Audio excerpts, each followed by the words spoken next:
পশ্চিমবঙ্গ সরকারের অর্থমন্ত্রী মাননীয় অর্থমন্ত্রী যে বাজেট আজকে পেশ করেছেন সেটা নিয়ে আমরা আমাদের যে বক্তব্য এবং বাজেট থেকে যা আমরা পেয়েছি আপনাদের মাধ্যমে তুলে ধরতে চাই।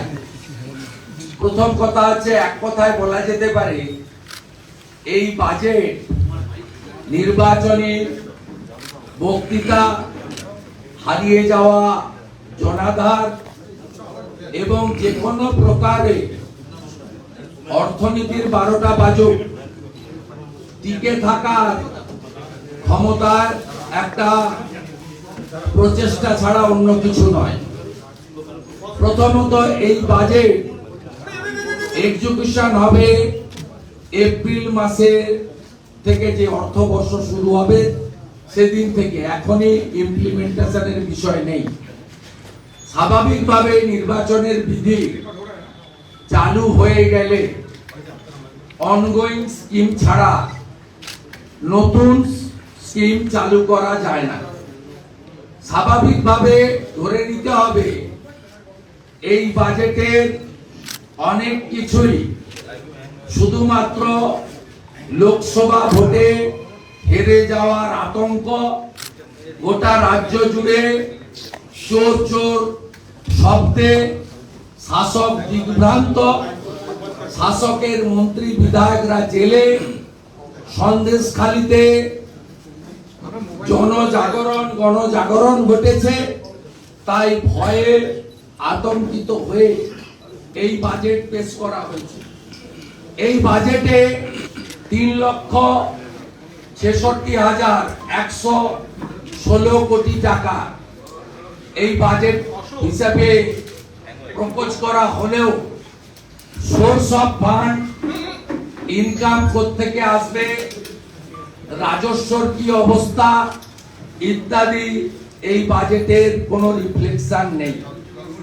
আমাদের ইকোনমিক সাইডে যেটা আছে, ডক্টর অশোক লাহিড়ী ভারতবর্ষের বিশিষ্ট অর্থনীতিবিদ, আমাদের অত্যন্ত গর্বের বিধায়ক, তিনি বলবেন, আমি as a leader of opposition হিসেবে এই বাজেটকে আমি আপনাদেরকে এক কথায় বলতে পারি যে এই বাজেট ভোটের প্রচার ছাড়া অন্য কিছু নয়।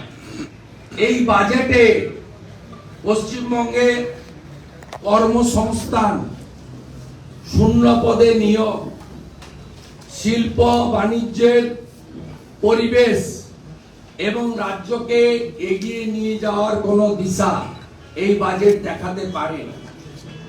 এই বাজেটে অনেকগুলি জাগলারি রাখা হয়েছে আর কিছু অর্থ বিলানোর ব্যবস্থা করা হয়েছে। তাতে আমাদের অর্থ বৃদ্ধি নিয়ে কোনো আপত্তি নেই, কিন্তু আমাদের বক্তব্য খুব ক্যাটেগরিক্যালি ছিল, আছে, ভবিষ্যতেও থাকবে। যেখানে আসামে মহিলাদের 2,500 টাকা করে দেওয়া হয়, যেখানে লাডলি বহিন প্রোগ্রামে 1,500-এর বদলে এখন 3,000 করে মধ্যপ্রদেশে পায়, এখানে 500 টাকার বদলে 1,000 টাকার প্রস্তাব রাখা হয়েছে। আমরা মনে করি এটা মহিলাদের ক্ষেত্রে তাদের সম্মান এবং মর্যাদা এবং নিজের ক্ষেত্রে প্রয়োজনের তুলনায় কিছুই নয়। এক্ষেত্রে এসসি এসটিদেরকে অপমান করা হয়েছে বলে আমি মনে করি। এসসি এসটি মহিলারা যখন প্রথম থেকে এই লক্ষ্মীর ভান্ডার নামক এই প্রোগ্রাম চালু করে এই রাজ্য সরকার, তখন বলা হয়েছিল সাধারণ ক্যাটাগরিতে যা পাবে এসসি এসটিরা ডবল পাবে। আজকে এসসি এসটিদের 200 টাকা বৃদ্ধির প্রস্তাবের মধ্য দিয়ে আমি মনে করি এসসি এসটি মহিলাদের প্রতি এই সরকারের যে একটা নেগেটিভ অ্যাটিটিউড আছে সেটা প্রমাণিত হয়েছে। আমরা এখানে লক্ষ্য করলাম civic volunteer, village police, green পুলিশদের 1,000 টাকা বৃদ্ধি হয়েছে। 2012 সালে 5,000 গ্রাম পঞ্চায়েতে ভিলেজ পুলিশ নিয়োগ হয়। 2012 সাল থেকে 1 টাকাও বৃদ্ধি না করে আজকে 24 সালে ভোটের আগে 1000 টাকা বৃদ্ধি করে তাদের কোন কাজে লাগবে সেটা প্রশ্ন চিহ্নের সামনে থাকে। সিভিক ভলেন্টিয়াররা যখন প্রথম কাজ শুরু করেন 2500 টাকা দিয়ে, তাদের 9000 টাকা দিয়ে পুলিশের সমান কাজ করানো হচ্ছে। কেউ কেউ অপকর্ম করছেন, তৃণমূলের হয়ে ভোট চুরিও করছেন, সেটাও আমরা দেখছি। তারপরেও বিজেপি মনে করে সম কাজে সম বেতন তাদের হওয়া উচিত এবং মিনিমাম তাদের 20,000 টাকা বেতন দেওয়া উচিত, যেহেতু তারা পুলিশের সমান কাজ করে, 12-14 ঘন্টা কাজ করে। আজকে সকালেই করণদিঘিতে একটি ট্রাকের ধাক্কায় একটা সিভিক ভলেন্টিয়ার্সের মর্মান্তিক ক্ষতি হয়েছে, আপনারা দেখেছেন।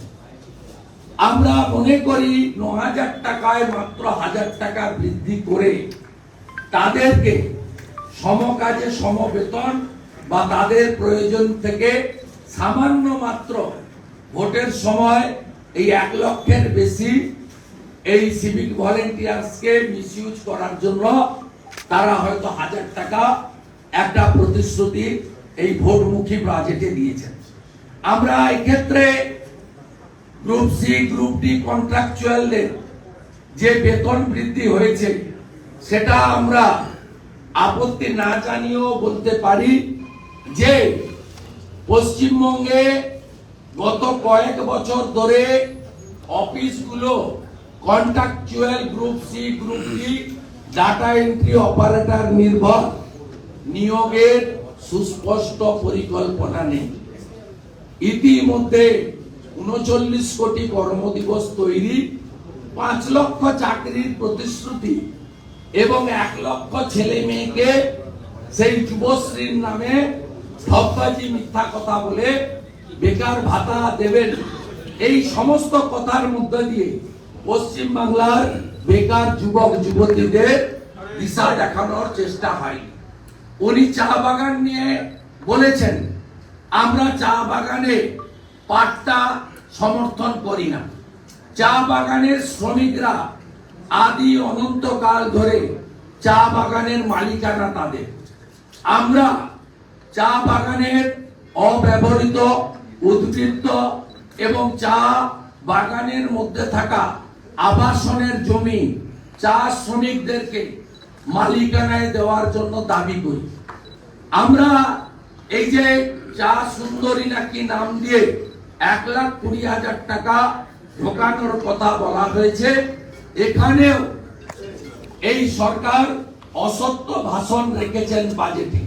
তার কারণ 18/12/2023 আমাদের লেবার ওয়েলফেয়ার বোর্ডে মিটিংয়ে 250 কোটি টাকা কেন্দ্রীয় সরকারের ওয়েলফেয়ার বোর্ডের টাকা রাজ্য সরকার তার ফান্ডে ট্রান্সফার করে সেই টাকা থেকে আলিপুরদুয়ার, জলপাইগুড়ি, দার্জিলিং আসন জেতার জন্য 1,20,000 টাকা করে বিতরণের কর্মসূচি নিয়েছেন।